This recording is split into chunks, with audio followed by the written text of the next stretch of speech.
each candidate will have a minute to introduce themselves, tell a little bit about why they're running for the office or why they're, have enjoyed holding the office and want to continue. And then we have a pile of questions from the community. HCA did not do any questions, this is just all community-based. The questions, we try to divide them so that they either go towards state candidates or council candidates. And so if you're a council candidate, I'll try to indicate, this is for council candidates.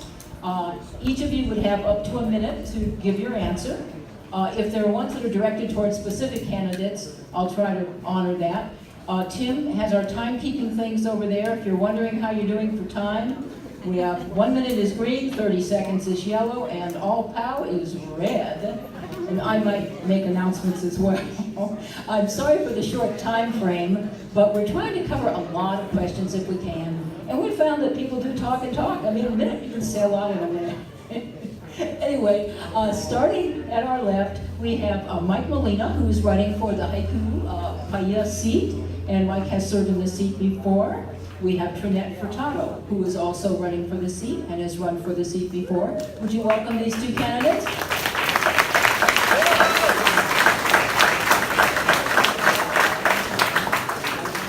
Next to them, we have Senator Kalani English, who has served us very well for a number of terms. And we have Michael Tangon, who is also running for the State Senate seat of District 7. Please welcome these two candidates.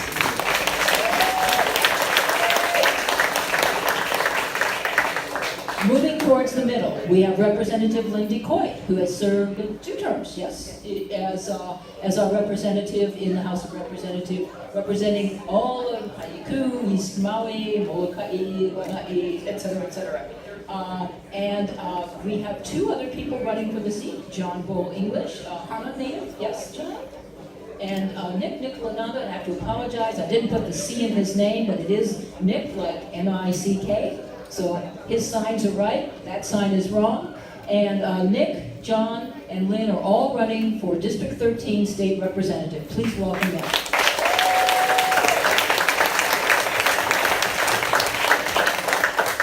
And at the end of the table are 2 candidates for the East Valley seat. Both are longtime Hana residents, born and raised, Shane Sinensi and Claire Carroll. And welcome to them.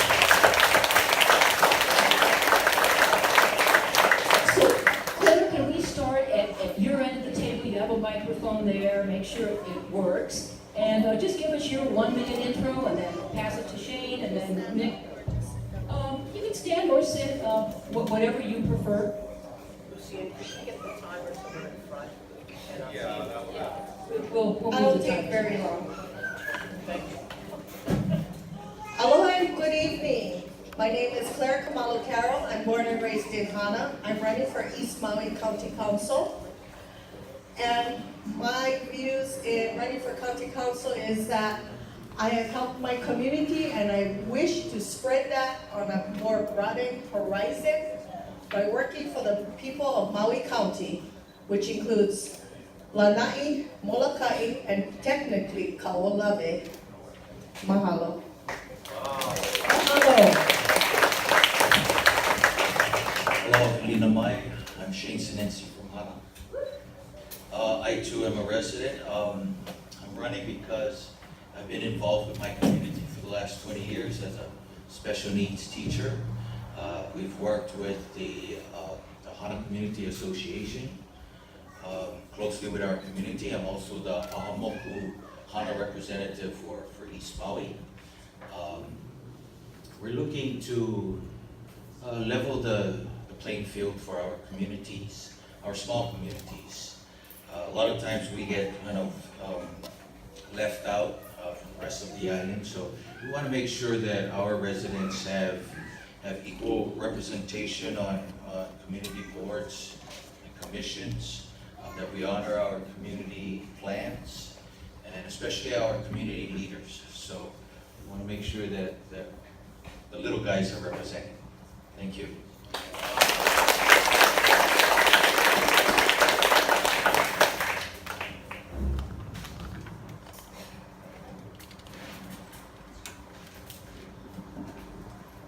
Aloha. thank you to the Paia and Haiku Committee Associations. Thank you for all of you for being out here. My name is Nick Nikhilananda. I know you've seen me before. I've been a resident of this district for close to 30 years. I live out in Pueblo on my property about 20 years. And what I would like to say right now is I want to congratulate the Commission on Water Resource Management. Earlier today, I had appealed to be an intervener. My stream that's been bone dry for 20 years was off of was not one of the ones they were picking on. But to make this brief, they ruled today, and it's a 245 page, so I haven't gotten through all of it. But 10 of the streams, all the water is going to be put back in those streams. All the water.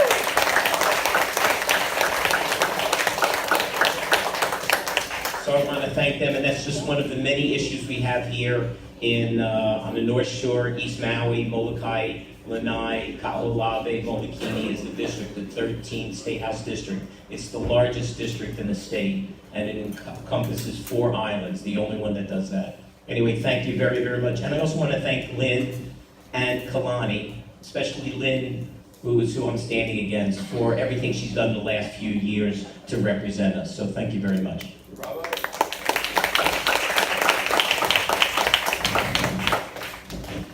Aloha, I'm John Bull English. I'm from Hanamaui, running for the District 13 House Rep position. I'm running because I'm just carrying the tradition of my parents, who just, I've shadowed them for my entire life, and the time is right. I think we feel vulnerable as a community, and I think that through their examples, they've set me up for success. The ability to identify with a lot of communities through our families, through our friends, and all the work that they've done. And so, so I'll be hopefully going around knocking on your doors, and see you soon. Aloha.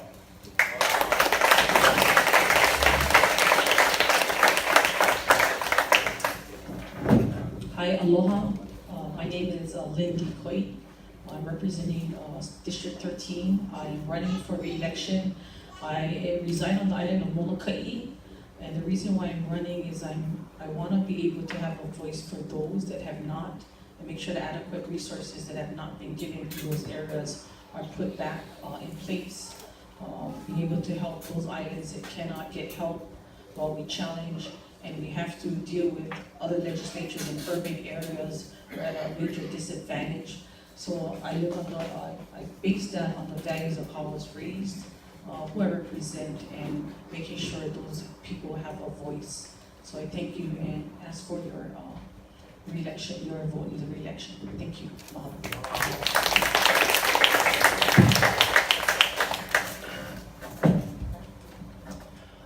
Aloha mai kako. My name is Michael Kiolamal Tengan, and we all have kuleana. If you're here tonight, if you live on this island, there is a responsibility that I share, that we bear. It is to this place, it is to our people, it is to the Aina. When asked why I'm running for those reasons. For all those who have come before me, for my kupuna, for me, where I am right now, what I can do for my family, for my community, for this place. And I'm here for my keiki. And not just my children, my children's children's children, for your children. There are many things that have happened, that are happening, which has created a great deal of uncertainty.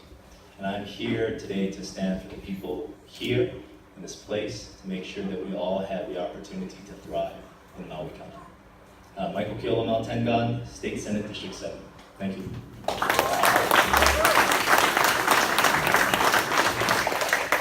Aloha everyone, I'm Kalani English, and I've been in the Senate since 2000, so 18 years, and I'm currently the majority leader, so that's a very big responsibility. I have to actually shepherd the entire Senate. So one of my big goals is to do systems changes, which we're starting to do now, to deal with a lot of our, like we talked about earlier, environmental issues, climate change, climate adaptation, preparing for major natural disasters, and I'd like to continue to doing that. So my district is actually the largest in all of Hawaii.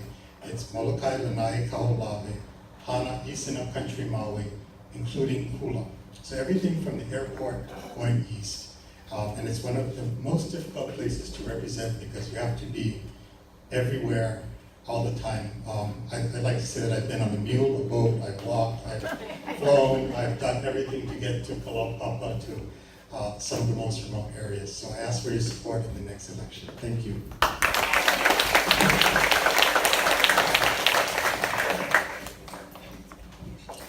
Aloha mai, e kala mai, I am trying to get over a cold, so I apologize for my voice.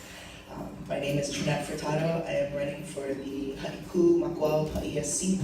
I ran in the last election, and the same things I ran for then, I am still so very, very, very centered on running for those things again. Many people have come to me in my capacity working for Councilmember Alika Atai in the county building as one of his election, Trinette Furtado.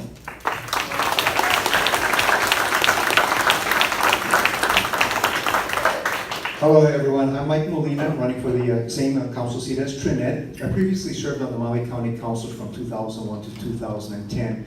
And what gave me the impetus for serving in government was when I was a school teacher over at Kalama Intermediate many years ago. I was a civic school teacher, and I had the opportunity to work with our children and parents and the community to bring a recycling center to Makuao, as well as with the governor and the mayor. So right there, I found my passion, and I've been very blessed. I've been a school teacher as well as to be in government. I believe in collaborative leadership and also the opportunity to be inclusive of all ideas, and to have open doors and to respect all opinions and thoughts and so forth. I hope to continue to bring that should I be fortunate enough to be elected to the county council again. So thank you very much for yourselves for coming out here tonight to participate in government. Aloha. Mahalo. We're lucky that we have so many public-spirited citizens. I'm still giving away some chairs up here. Anybody would like a chair, just grab it and take it to the back. You won't be disrupting anybody. Just come around the side, grab a chair, or unless you like to stand all night. Our first question is going to be for our state representatives. It comes very close to home. And so if we would start with perhaps the representatives from District 13 and step into Senate 7, what plans are in the making? What plans are in the works for making Haiku School better equipped to meet our community needs? Now, Lynn talked about this a little bit, but if you haven't been in Lynn's position and you're a candidate, you might talk about what you think should happen for Haiku School to help it meet community needs. Every meeting we have here, we have people coming and saying, what are we doing about the school? You know, the things all like, portables and the field house is closed and, what about the future? So if we could start with District 13, any of you want to grab a microphone? Go for it. So thank you for the question. So what we have done so far is we've actually sat down with, now she's gone, Desiree Sides, met with her, and one thing about your school here in Haiku is that the school is landlocked. You have a school sitting on a separate parcel, you have your basketball court sitting on county property, and then you have this facility, which is also county. What we've done so far was put funding in for portables. The problem we have with that area is that you can continue to put portables in there, but what we really need to do is try to kind of swap this area so that we can continue to keep the whole area with the community center and the school, because the other problem you have there is bathrooms. The facility in itself needs major fixing up. So we've continued to work with DAGS to make sure that DAGS is on top of a lot of what has been lifting up of the sidewalks and so forth. As you folks know, DAGS is very hard to work with, and making sure that the dialogue and communications within the principal and DAGS are met, and that it is filed with DAGS to have them come out and take a look at it. So communication is key to that. So thank you.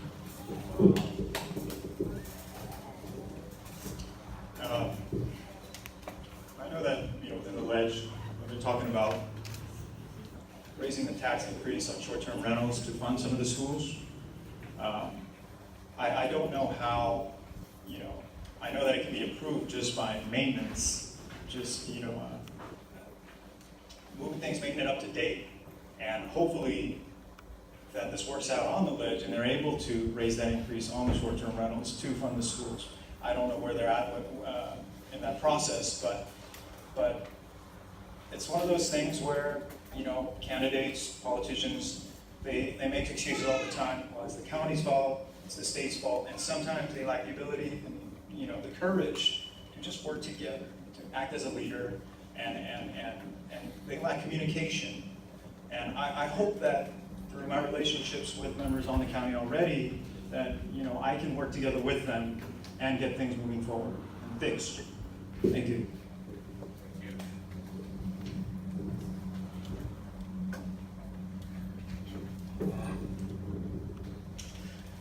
I went back to school in December. I spent many years on Maui as a math teacher up at Job Corps, and I went back to Kincaid Kalike in December as a substitute teacher. Was there almost every day. So I've been involved as a teacher for many, many years. You mentioned Haiku School, and years ago I was a substitute teacher there sometimes. So one of the things I've been talking about for 26 years is we're the only state that has a centralized state-run board of education, Department of Education. It's not the cure-all, end-all, but I've been an advocate for breaking up that board and bringing local control to the community. Haiku School in particular, look at this road we have here, Puella Road, and that's a county road, the school is a state road. And then they put all these developments that are going up there. The other one is that we talk about giving more money to the schools. The DOE has over a $2 billion budget. So where does that money go? There's been talk about doing an audit to see where is the black holes that the money's going. So everything I just talked about now would not be specific because I have to see, being in the legislature, what's available. But a major one is changing the structure, bringing back local control to the community. Thank you. District 7, either of you jump in there. Much as Nick was talking about, I see something much more decentralized in terms of being able to really be in tune with the community needs. Right now, in terms of both the House and the Senate, a lot of the financial priorities are held on a walk. So if we look at something, albeit a different case entirely, transient accommodation taxes, as John Bull was talking about. And so you look at what's then being paid over to Honolulu and then what comes back to Maui County, which is roughly 14%.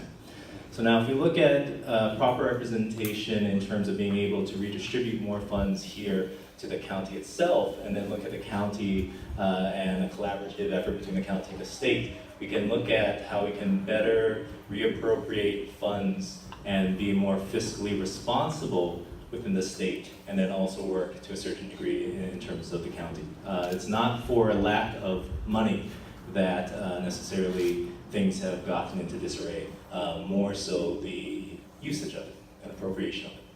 Thank you.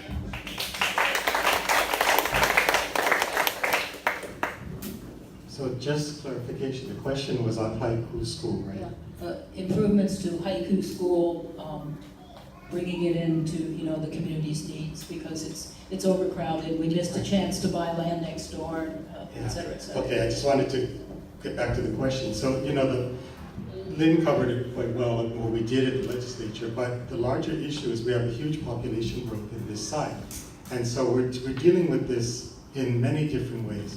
Traffic is the most visible, but also the impact on our infrastructure.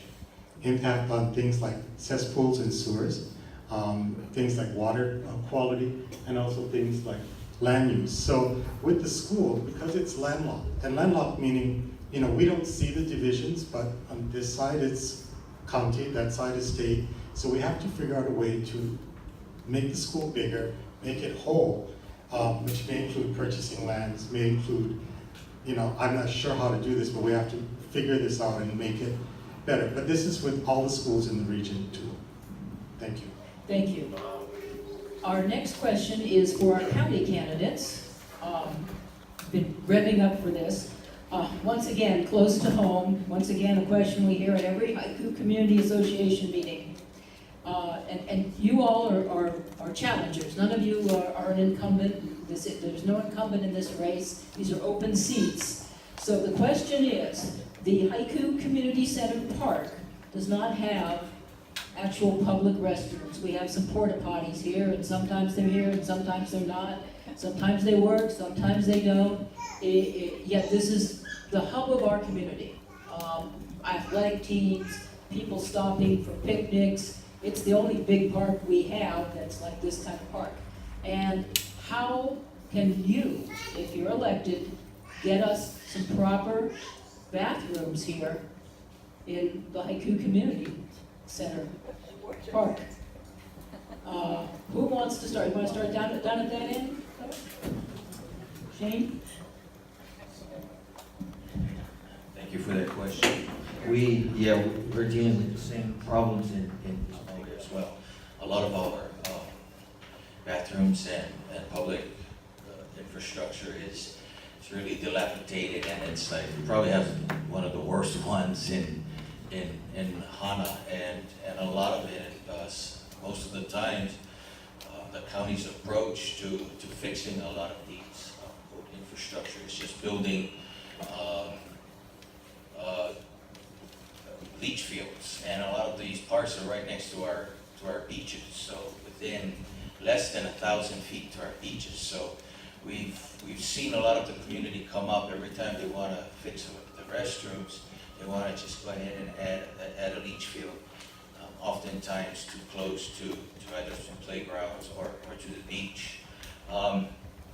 So that is definite, especially with the impacts of tourism. We've already seen the impacts of tourism on all of our roads, and we want our visitors to frequent. We want them just to visit county and state parks.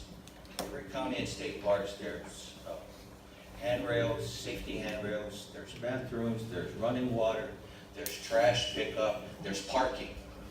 So a lot of these times they're visiting all of these places along the Hana Highway, and there's nothing like that for our visitors. So we definitely need to look at those park infrastructure. Thank you. Glad to hear you guys get the same problem. Okay, I believe the county is trying to work into getting the process for permitting to move a little faster. Being from Hana, Haiku bathrooms is actually used to be a very frequent for us. Now we're going to the graveyard, but I try to hold out. But I would actually address that is one of the top issues, being that I am born and raised in East Maui, and we take the roads very often. So we're always looking for a restroom after that long drive. But I would look at how to get that permitting process a little faster, and possibly put that actually in the budget. But it's about communication and working together and seeing how we can make it work. Because I do feel the need for these bathrooms to be resurrected once more. Mahalo. Mahalo. How about down at this end of the table? Let me give you this microphone.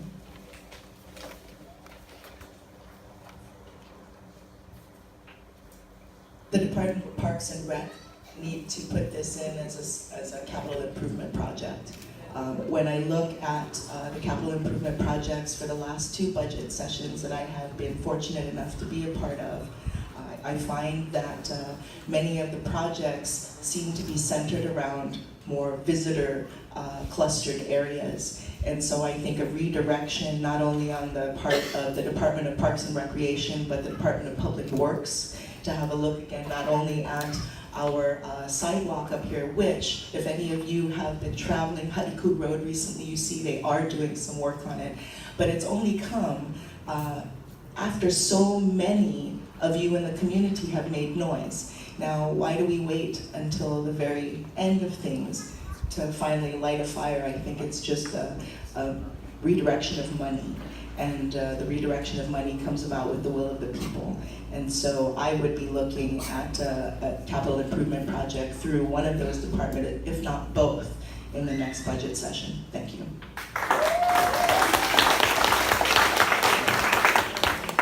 When you're on the county council, the bottom line is it comes down to relationships with your fellow council members and the amount of money that's available to spend. I'm a child of the 60s. Many of you remember the Rolling Stones song, "You can't always get what you want."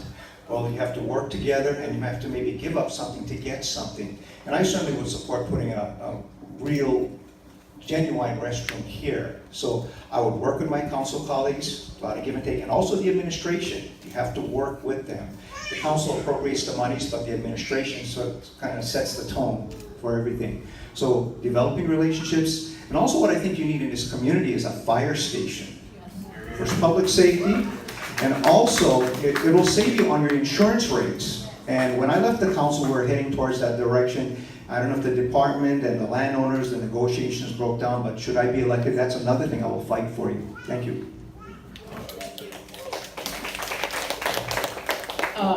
We have one more county question here, and that is, well, it's a couple of, trying to combine a couple here because one is 12 years ago, the county did a study and it planned a bike greenway path along Baldwin and Kokomo Avenue. The roads are still narrow and very dangerous, and hundreds of bikes go down these roads daily. In a way, some of these are county and some of them are state roads too. So anyone who wants to jump in, how can we make sure that these things that are in our plans, like these safe routes for our citizens to use, somehow get the funding to get built? And anyway, anyone with any ideas want to jump in, county or state? All right, Claire down at that end of the table. We're talking about the coming down of Baldwin Avenue, yeah. Yeah, I Baldwin totally and remember. Kokomo too. There were bikeways proposed for both because both do have a lot of bike traffic now. Yes. And right now they're addressing some infrastructure that's going on. But it's like working together because it does go through county and state. So it's us working together to see how we can put those spaces on the side for the bike lanes. That's what we have to do, because I remember Joe Bertram was one of the big advocates for that. For And years. yes, exactly. So I'm very aware of that. But it's about setting a little boundary line so that we can try to accomplish what he originally set out to do. But we have plans. I think people are saying, what's the holdup and what would you do to get over the holdup? I would actually research that and see what the holdup is. Pardon me? All right, Peter, please. Okay. All right, anyone else want to jump in and offer their monologue on that particular question?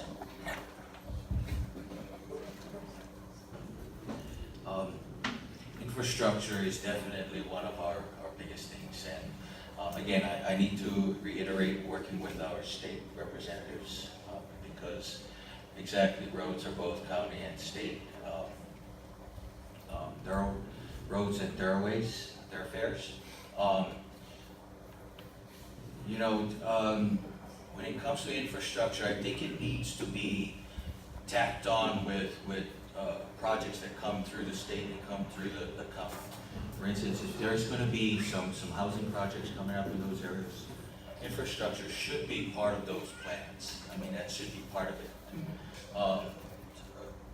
The sidewalks, crosswalks, all of these things should be budgeted into these county projects. So I'll definitely look into working with the planning department more closely and actually look into these issues. Thank you. Anybody else? Mike, I've got your microphone here. Kalani first, and then you can have this. Sorry. Let's take the big picture. The state of Hawaii adopted in 2002 what's called the Complete Streets approach, which is pedestrian, bikes, cars, other modes of transportation. It takes a long time. Generally, it's 6 years from the adoption of something before it starts actually being built or being put into practice. So we adopted that in 2013. The state of Hawaii also adopted bike paths, number of bike paths. And in 30 seconds, I'll tell you that what we did today was the governor signed a bill that basically said that if you're on a bike, the car has to give you at least 1 meter or 3 feet of space. So that's the beginning of looking at complete streets. The big issue though is coming down is condemnation of property. In order to actually do it, they have to go into people's front yards and condemn properties, which is always a very long process. So that's part of the reason why it's taking so long. They're looking at how they're going to acquire property.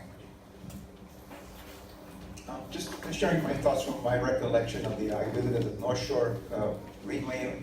I think Dave DeLeon and Walter Inamoto from the Maui Bicycle Alliance were very active with that.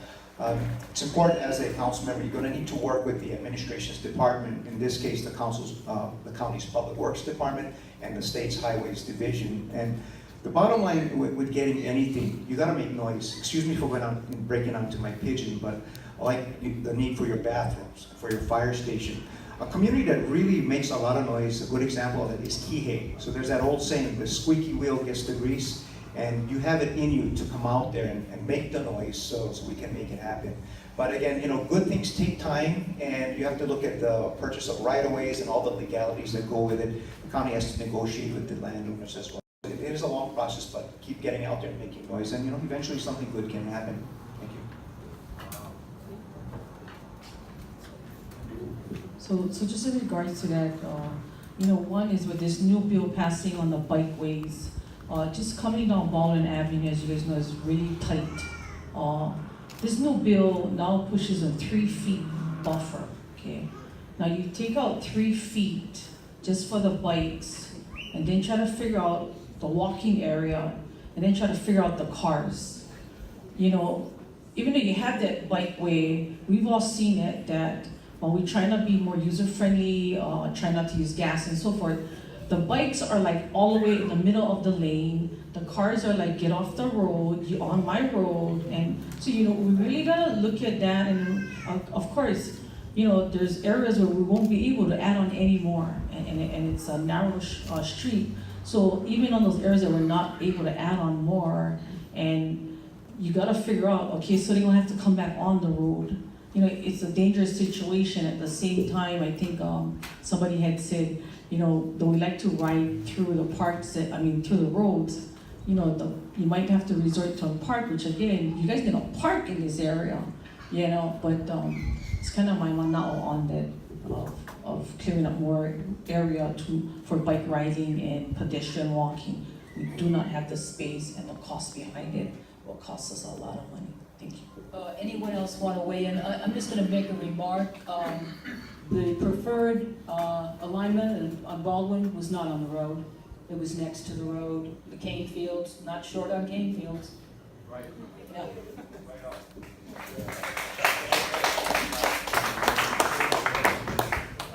So in regards to 6 years for something to be adapted, if you were A and B, you'd get it like that, right? We all know that. And as far as gotta make noise, it takes the leader, somebody who's proactive, And when you see something that needs to be fixed, one person, one representative can, with enough passion and desire, get it done. And so I just think personally, it's a lack of, leadership, and it's also a lack of working together and listening to the community as well as other members within your, on the ledge or on the council. And so personally, I think that is what is limiting us from seeing that bike path happen. Thank you. I just wanted to chime in real quick. I think really it's going to take a county and statewide collaboration. I'm a cyclist, and so I don't know if anyone else here cycles, but when you're on the road and the car is 3 feet away from you, it's iffy. I've been in a number of very close tiffs and accidents because to a certain degree there's not necessarily the comfort and awareness of drivers, and also being a driver as well, when you have inexperienced cyclists driving down the hill. So I think the bigger issue is definitely we want to have a path. Now I look at Kauai, for example, and the bike path that they were able to create, albeit for a different purpose. However, when you look at other models in Portland or Colorado, for example, where the bike lane is separate of the actual lane of traffic, what you're seeing is a marked reduction in accidents because you're not attempting to figure out, what is the law? Is it permissible for me to then occupy this space on the road as cars are driving? So it's something that the state and the county is going to have to definitely look at in terms of the priority of that, as well as education for drivers and riders as well. Thank you.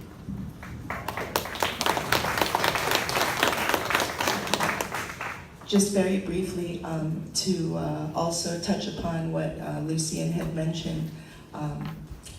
For me, the community plans always should guide whatever zoning happens, whatever planning happens for that particular area, because it is the people of that community that will have to live with the after effects of that. Now, there are quite a few roads within the cane fields. There are quite a few areas where we can put a bike path, we can have a greenway where it doesn't need to necessarily be next to the road. When we think of things, you know, I hear, let's think outside of the box. And for me, let's not have the box. There are other ways that we can come up with alternative solutions that will work for both county and state. Mahalo. This is a quick county question, and then we'll go to a state question. There are several zip lines in Haiku. I think some of you were given this question, 2 of which are operating illegally. There's a proposed zip line that appears to violate the special use permit requirements. These are all on ag lands. What could you do if you are elected to regulate these zip lines, which are like, I don't know, they're screaming attractions on our agricultural lands? What would you do to amend the laws and tighten the loopholes? Any ideas, county council candidates? I have been apprised of this situation, and in fact will be looking at it throughout these next few days when I get back into the office. However, special use permits, special management area permits, all of these things not only need to be re-examined, but the way they're enforced and the level of enforcement needs to be amended. Right now we have too many illegal everythings, too many illegal commercial businesses, too many illegal rentals, and these things, for the most part, are the result of laws that have loopholes that people find and they jump through them often. And it's those that try to adhere to to what we ask in our communities.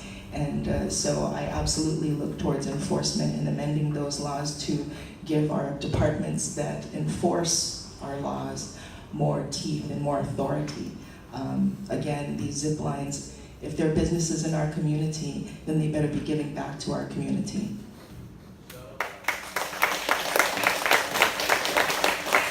On top of what already has been said, which I can concur, I think we have to also look at the simple fact, is this something the community is going to benefit from? You have to ask yourself those questions. And who's initiating this business? Is it somebody from the community or somebody who just moved here for the almighty dollar? To me, what should always take precedence is the community and protecting their rural lifestyle, which is why many of you came to Haiku and many of us who were born and raised here came to appreciate. So for me, I would not support any type of business that would disrupt the tranquility of the neighborhood and then start pitting people against one another. That's not good business.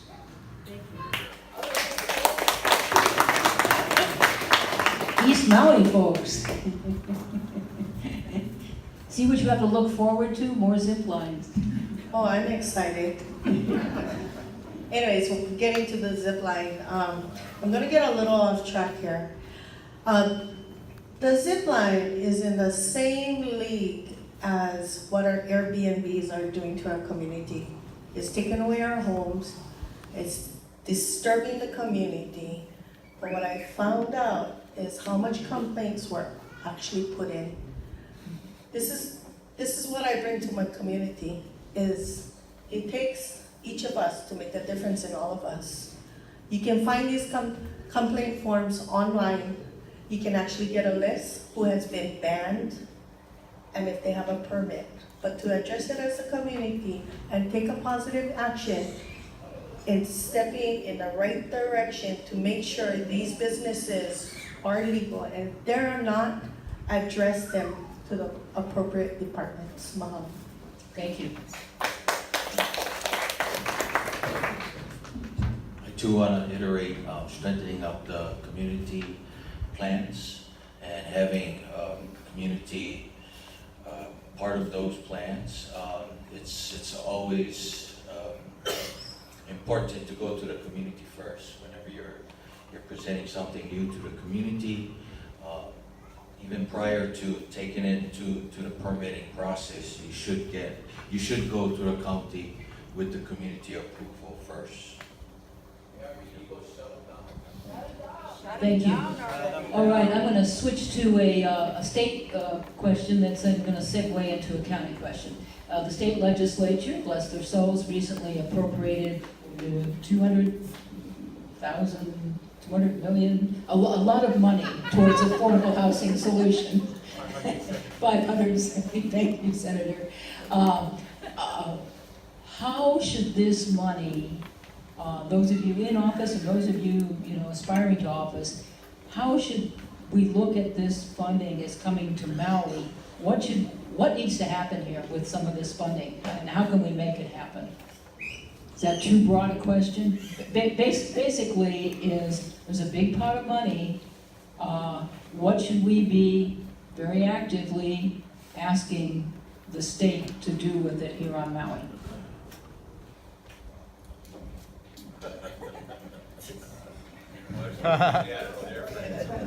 Okay, so, the question is way too broad. The legislature, like I said, this legislature is a very forward-looking legislature. $125 million towards relief for natural disasters, Kauai and the neighbor islands. $570 million towards affordable housing and towards homelessness. But it's spelled out pretty clear in the bill that, there'll be, I didn't like the term that Niles came up with, what they call it, Ohana zones. Yeah. We know Ohana zones is something else, but what the state is calling it is, an area where you can build, you need the county to concur, but basically experimental housing. Mm-hmm. And so each island, each county is supposed to have one. And the money is broad. In other words, it's given to the administration, saying, okay, each island gets one of these Ohana zones in concurrence with the county. Each county gets a share, not an equal share, but a proportional share of the monies. And we have to work with the counties to figure out how to do this. So we recognize the need for it, put a huge amount of money, more than $500 million. First time in many, many years we've given that much money. So, your question is saying, what should we do? The legislature purposely left it open so that the county and the state, the administration can work together to come up with that. I guess the question is, you're the representatives, or want to be the representatives. What do you tell your constituents that they should advocate for from their counties, basically? I think it's open. We're asking for people. We need new solutions. I mean, one thing. I'll give you a good example. Our zoning has choked our county zoning has choked any innovation and creativity in housing. Small houses, tiny houses, multiple generations in a home, family lands. I know so many families with land, but the county says, oh, you want to do 10 houses? Sorry, you need to do $2 million worth of improvements. If the families are simply allowed to build the homes for their families, I think a lot of our guys would have some homes. So like I said, we have to work and tackle some very difficult questions. So any of our other state candidates have some views on this?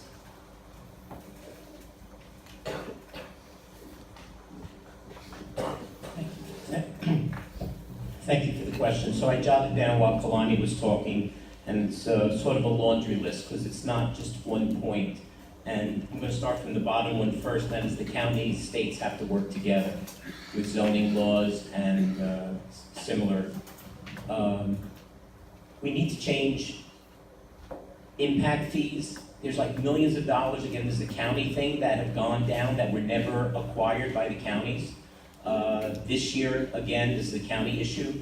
We have now tiered property tax structure, something that I've been talking about for years and years and years, where a property that's a little more valuable can pay a few pennies more per assessed value. Alternative structures, Kalani mentioned tiny houses. Perhaps, for example, we could retrofit the old Maui Marketplace. Looks like it's going to be, there's hardly anybody there. Maybe that could be refurbished. We need to also look at not just affordable purchases, but affordable rentals. And the first time that I stood for office in 1992, affordable housing was a major issue. Now, 26 years later, it still is. So we definitely need to look what other communities have done and do things that are creative to address this issue. Thank you. Michael, you were grabbing it next. Yes, yes. I would say, looking at it in terms of short, medium, and long term, one of the things that I think is a bigger issue than the monies for housing is the fact that if you look at HUD designations, right, the Office of Housing and Urban Development, which looks at the median house income, which then designates what is affordable, it's roughly $82,000 for Maui County. Yet if you look at county numbers, that number ranges between $68,000 and $72,000. So even if someone is building an affordable house, it's still not attainable. So if we're building housing for the people, then one of the first things that we're going to want to do is address that. Then we also want to look at short to medium term solutions in terms of then actually providing housing for our people. We're incredibly short now in terms of available units. Part of it's in relationship to long-term and short-term rentals. Yet in 10 years' time, we're going to be in a huge housing crisis if something's not done right now. And yet if the housing that's built is not attainable by the everyday person, then wow. So short, medium, long-term money can be used, yet we got bigger systemic issues to deal with. Thank you. We have John and Lynn still from our state folks. Yep. So I learned 2 days ago, actually, that the county 10 years ago has invested about $50 million into affordable housing. And with that $50 million, they were able to build 299 units. And you're probably asking yourself, that's crazy. But if you actually do the math, it only comes out to about $167,000. So it's actually reasonable. It's actually a good investment. My point is, I think what we should do is get the most out of our effort, the most out of our money. And I live in a house that was built in the 1920s.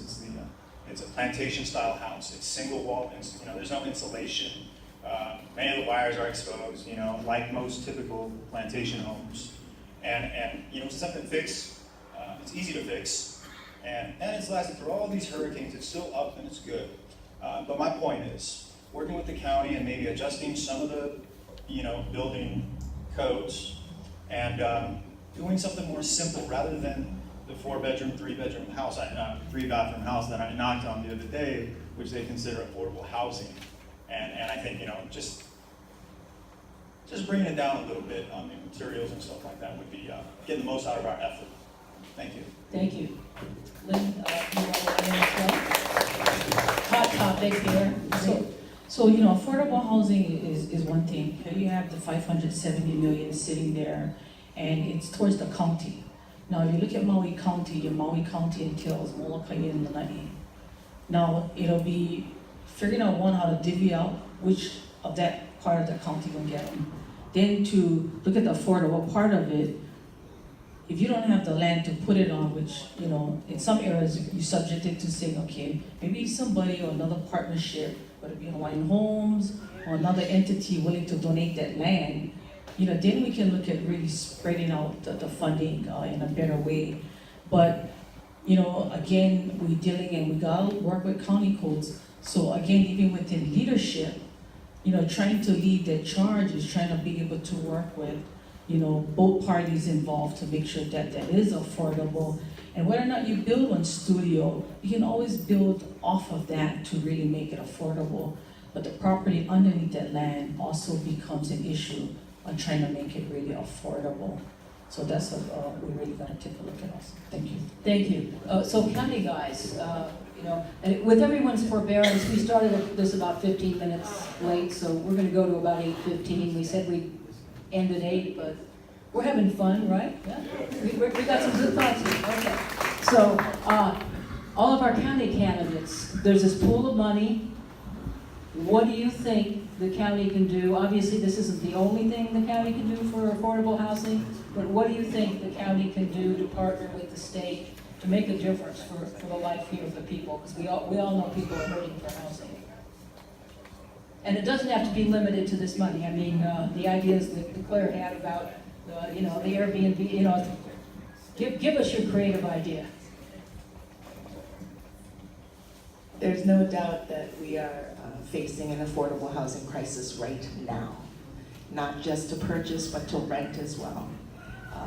In Councilmember Tai's office, we are currently going through the process to amend Chapter 2.96, which governs affordable housing, to limit the amount of credits that developers that come in here and really do take advantage of our communities get, to redefine what it means to be a resident, because we also see people who come from out of the state to come and speculate on these affordable units, and also to make a balance of those that are units for sale and units for rent, because not everybody wants to own a home, but everybody deserves a home. And so what we'd like to do, what I'd like to do, is take some of that state money and look at more creative ways of coming up with multi-generational homes on lands that are family lands. Those that have kuleana lands that have not been able to build, I think they should get to build first, because we want to house those that already have lands, and then from there look into smaller housing, whether it's accessory dwelling units, whether they're domes, whether they're tiny homes on spare property. Thank you. We can incorporate all of that. Sorry to interrupt, but we want everyone to have a chance. You know, to attack the housing situation, you have to use a multi-pronged attack. When I was on the council, with the help and support of my colleagues, we initiated the Affordable Housing Fund, which sets aside 2% of your real property tax, and some of those monies that was alluded to earlier were used for some housing projects. That's one solution. Also, I initiated the First-Time Home Buyers Fund for qualified young families to help them with the down payment. That's usually one of the hardest things to do to get a house, is for young families to come up with a down payment. So it was an appropriation to these young families, and there's a buyback, or they wouldn't have to pay it back. If they're in their houses for at least 10 years, the loan is forgiven. The philosophy behind that was, we need to invest in our people. We need to keep our young, talented people here, people who are employed in our critical work areas, because without them, without those talents, it's going to hurt our community in the long run. We're going to have a brain drain, and we don't want that. So should I be forced to be elected? Those are some things that I would like to work on. And I'm glad to hear the state is also offering monies to help deal with this critical crisis. Thank you. East Maui end of the table. First of all, the council has to come up with some kind of plan to strategize and where the money should be going. It should be going to many different things. Like he said on the end, that it should go to new homeowners as an incentive. Other costs for affordable housing, maybe working with land trusts and actually purchasing some of the properties to keep the costs down. Maybe helping to purchase the water meters, so that, you know, the water meters and the electrical hookups, those are things that just right off the bat is going to cost you $30,000 right there. Enforcement, we do have, you know, 1 out of 3 homes on Maui is a vacation rental. So we do have the inventory. It's just not used where it's supposed to be. So I think even some of this money should be going towards this enforcement, so we can take some of these homes that are illegal and put it towards affordable housing. Thank you. Thank you.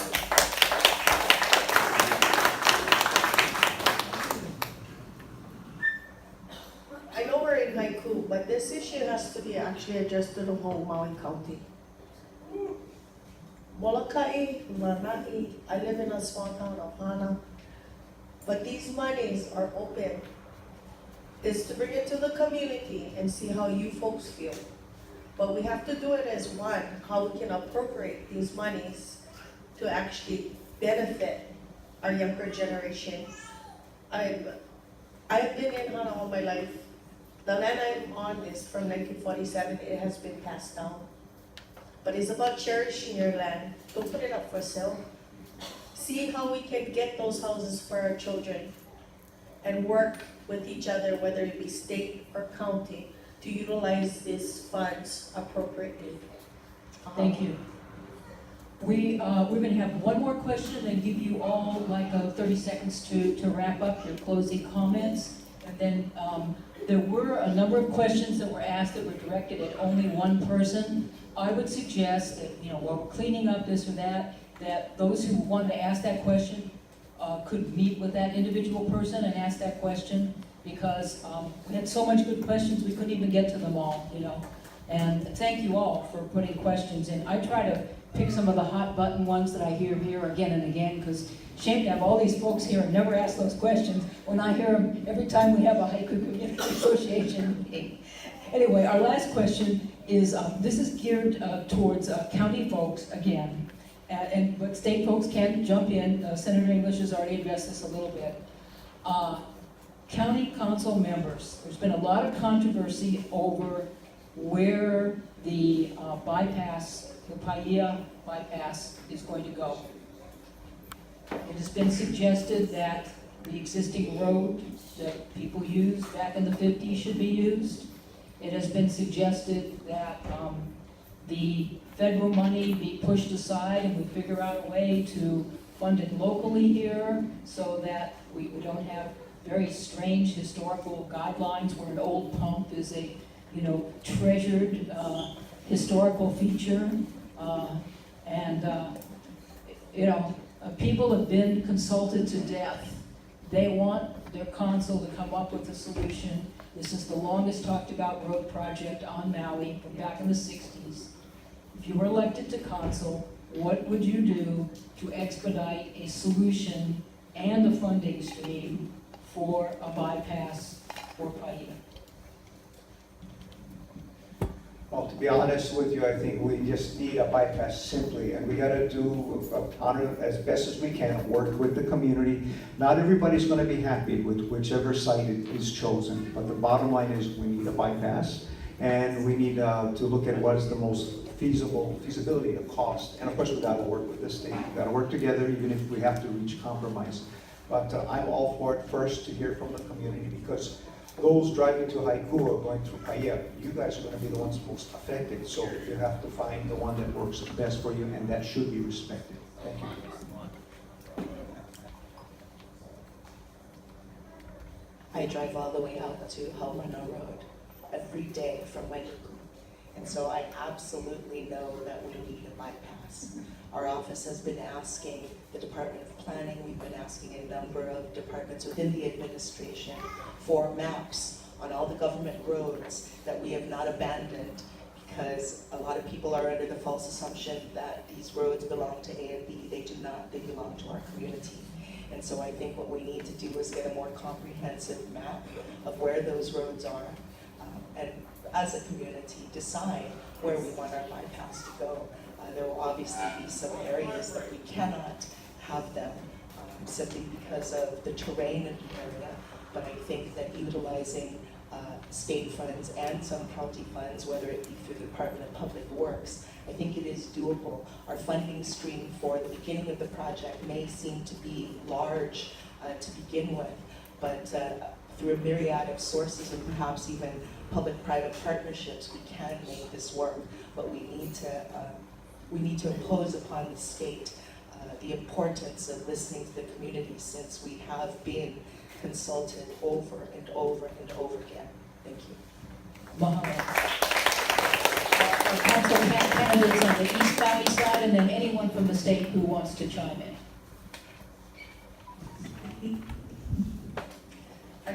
I agree with Mike. I'm from Hana. We need a bypass.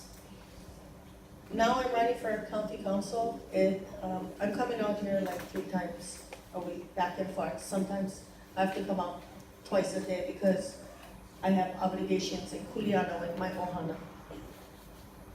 But the fact of the matter is, we need to explore the landowners, because the Hana Highway is actually a state highway, just to let you folks know. So it really is working with the state and seeing what we can do to open up some type of bypass that can relieve traffic. When they opened up Paia, that was actually a very big relief. Being that all of us who live in Haiku feels it every day. We come up on the Hanakala and we look at it and it goes, you know what, turn it around and going through Halimani. Yeah, we all do it.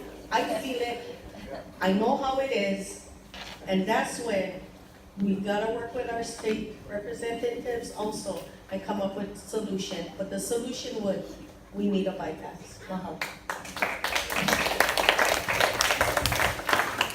I think we need to really look at this. A 25-year mistake is a mistake. We're gonna have to live with this. So I think the more time I know it's way past what we need, but we need to really look at it and just to say that, hey, this is the most feasible. There are sugarcane roads that are already there in place. You just need to pave it over. We've had huge trucks driving it for the last 50, 60 years. So these roads are already established. I don't think it's going to take $100 million to pave these existing roads. So I appreciate we're looking at some of these government roads are located and actually look into those things, because if we're going to make a mistake, it's, we're going to have to live with it. We're at some exciting times, I think. The sugarcane industry has ended. We've got, now we're looking at some population increase. And so we really need to look at the design of this island and how it's going to sustain us for the next 100 years, how we're going to travel across the island peacefully and not just stressfully. So we should really look at how we're going to plan the next few years. Thank you. Thank you all.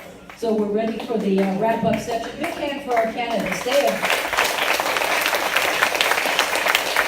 really shown that they're here. I'm going to start at your end of the table. Mike, if you could do wrap-up from your end of the table.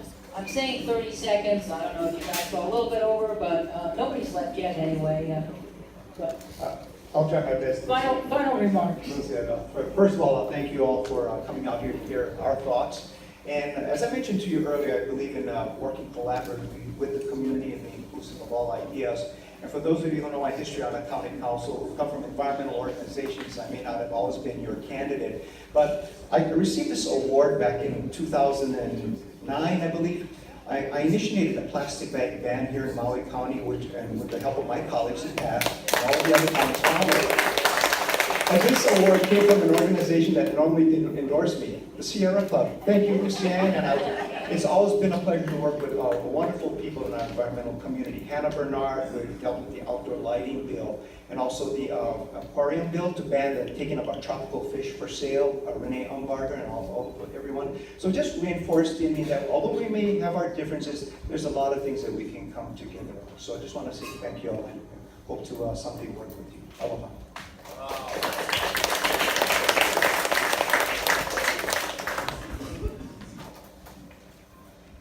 Not only was I born and raised here, but I am raising my daughter here.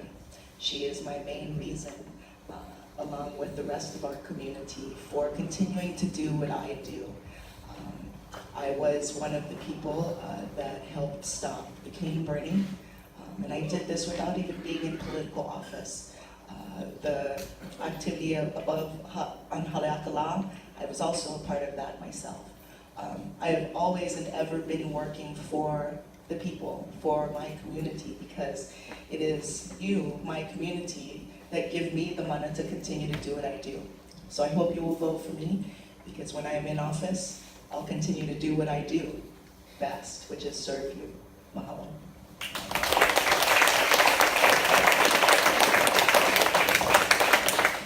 Thank you everyone for coming tonight. I'm actually very enthused by the questions and the civility of tonight's discussions. And I say that because in the United States right now, it's a very unsettling time. So thank you for that. And it gives me great hope for the future. And that's the one thing that I've always tried to impart in my almost 20 years in office is that we have to always have hope.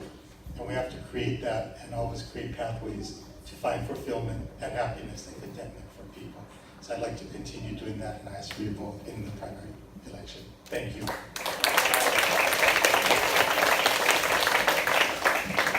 mahalo nui loa to the Haiku Community Association for all you attending tonight.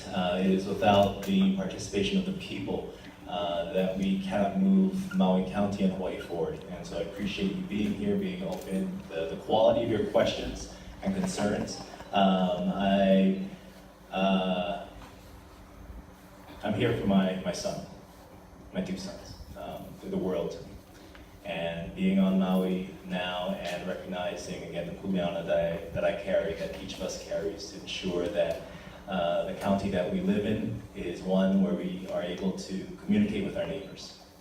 The roads that we walk are filled with clean air, clean land, and opportunities for all of us to thrive. The Maui that we give to our children is a place where, unlike me, they have ample economic opportunities and housing available to them. I left Maui because I felt I had to, and then I was called back, and so here I am. To make sure that Maui is something that we are able to enjoy, and that next generation and generations to come can also enjoy. I'm here today, and I humbly ask for your vote. Thank you again.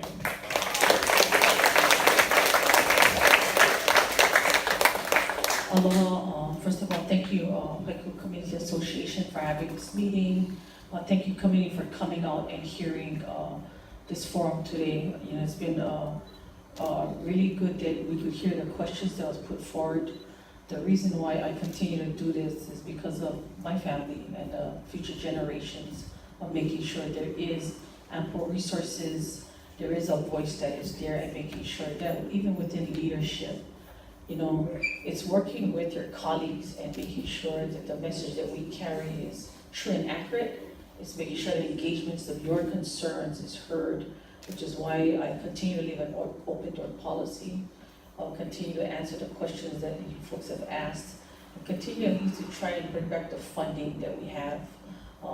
In the past 4 years, we've brought back over $300-something million to the community. And it doesn't just include just the island of Molokai. It is a Maui County. And that Maui County entails also the islands of Molokai and Lanai. And not to forget Ko'olawe and what has happened. It's about keeping the culture, being aloha, and being pono about what we do. So I continue to ask for your support so that I can continue to represent the people of the Maui County. And thank you so much. Aloha.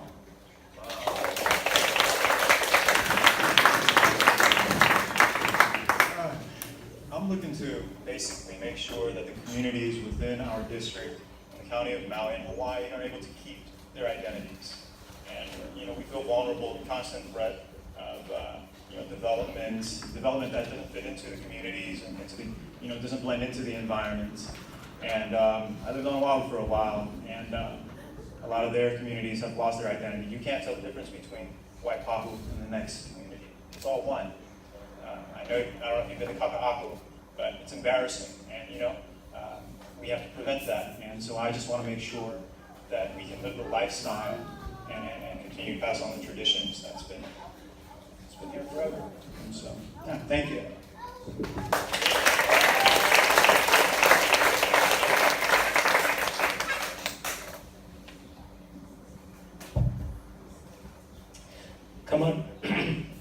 Come October will be 40 years ago that I first came onto these shores of Maui. And 32 years ago, I came back to live here. And almost from the day that I came back, I've been active in the community. And most of that time, I've lived here in this district. Whether it's my TV show that I had for 9 years, Maui Talks TV on Akaku, which some of you used to call into, whether it's the years I taught up at Job Corps or the substitute teaching, whether it's all the other things that I've been involved in. I'm going to keep on being involved in this community. It's not going to stop. Whether I go to the county council to testify or the budget hearings or community meetings. And for years I was on the board of this organization, the Haiku Community Association. I was the president for many years. So I'm not going to stop any of those things, but I would like an opportunity to be on the inside, to be elected, to be a representative for you, to see if I can make a difference. And in 2 years, if I'm not making a difference, then get rid of me and put somebody else in. But that's an opportunity that I relish. I would like to have that and to see what can be done. And the issues we talked about tonight, we could be here for 10 hours and still not cover them all. As the Paia bypass, going to the Prague, or going to the STIP meetings, and bringing up the issues that we have here. And what everybody on this dais talked about tonight, it's not just Haiku. I live out in Haiku, and Haiku is a little bit schizoid. It's part of the East Maui County Council District, and it's part of the Paia Haiku Community Plan. So we are one community, we need to work together, and the people all over this island and this county are asking for the same things. Affordable housing, roads, safety, etc. You all know that. So again, thank you to coming out tonight. It is really stimulating to have all of you here to hear the questions and to be challenged as you guys have done for us. So I'm Nick Kilananda. You will see me on the ballot in November. And I hope at that point, one of these two will be my challenge, and I hope at that time you make a choice and select me. So thank you very, very much. Mahalo. And the Haiku Community Association. I'm excited to usher in the sustainable future of Maui, to be better stewards, better ancestors, to look at new ways of dealing with all of the problems that are present today. If we need to set policies that'll affect us for the next 50 years down the road, I'm willing to put in the work and to look at every individual community, whatever is needed for all of us. Thank you.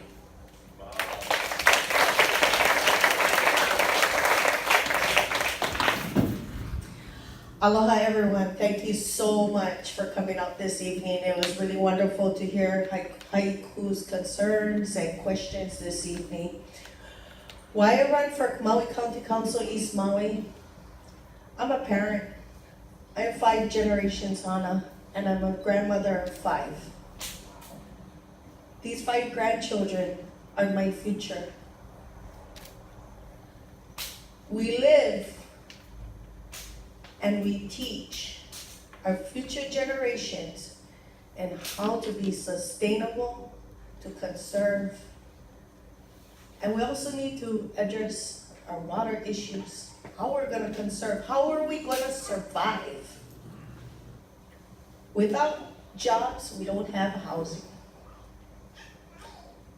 Without homes, there's no place to go, but there's no excuse. As a community, I ask all of you and every community to stand together and collaborate how we can make Maui County just a great place to live. I humbly ask for your vote this evening. Mahalo.